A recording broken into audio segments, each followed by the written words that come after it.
যেভাবে লেখা আছে ঠিক সেভাবেই লিখছেন। আসসালামু আলাইকুম রাসেল ভাই ও প্রিয় লিসেনার্স, আমি মোহাম্মদ সাবিত আলম লিখছি ময়মনসিংহ বিভাগ থেকে।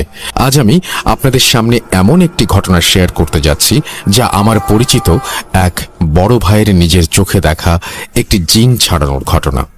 পারিবারিক ও ভিকটিমের প্রাইভেসির জন্য আমি ঘটনার সাথে জড়িত সকল মানুষের নাম ছদ্মনাম হিসেবে ব্যবহার করব।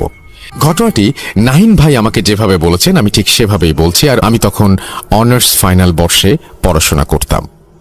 আমি কখনোই জিন, ভূত বা অদৃশ্য কিছুতে বিলিভ করতাম না। কি ভাবছ? বিলিভ করতাম না আসলেই? আরে করতাম, কিন্তু কাউকে বলতাম না। সবাইকে বলে বেড়াতাম যে আমি এসব মানি না। কিন্তু সেদিনের ঘটনার পর আমি আর কোনোদিন বলিনি যে আমি জিন বিলিভ করি না। কেন বলছি এসব? শোনো, সব বুঝতে পারবে। অনার্সে পড়াকালীন আমি রোজ বিকেল থেকে সন্ধ্যা প্রাইভেট পড়িয়ে বন্ধু বান্ধবের সাথে আড্ডা দিতাম চায়ের দোকানে বা খোলা মাঠে। এর মাঝে একদিন আড্ডা দিতে দিতে ভূতের কথা ওঠে, আর আমরা খোলা মাঠে বসে ভূত এফএম প্লে করে শুনতে থাকি। তখন আমি আমার বন্ধুদের বললাম যে বন্ধ কর, আমি আসলে এগুলো বিলিভ করি না, নিজের চোখে কোনোদিন দেখলে বিলিভ করব। তখন আমার এক বন্ধু জিসান বলে উঠল, তুই বিলিভ করিস না? তাহলে চল তোদের এক জায়গায় নিয়ে যাই। আমি জিজ্ঞেস করলাম জিসানকে, কোথায়? দেখ, সিরিয়াস টপিকে ইয়ার্কি করিস না।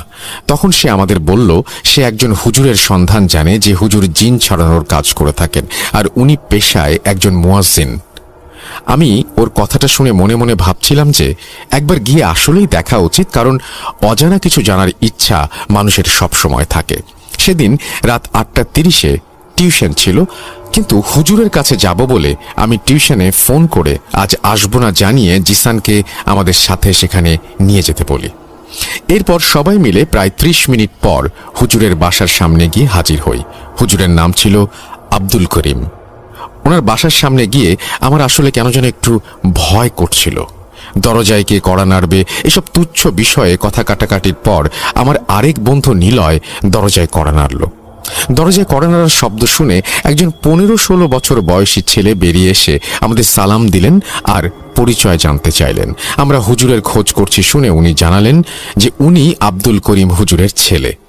আমরা তখন ওনাকে জানাই যে একটা সমস্যা আছে, যার জন্য আব্দুল করিম হুজুরের সাহায্য চাই আমরা।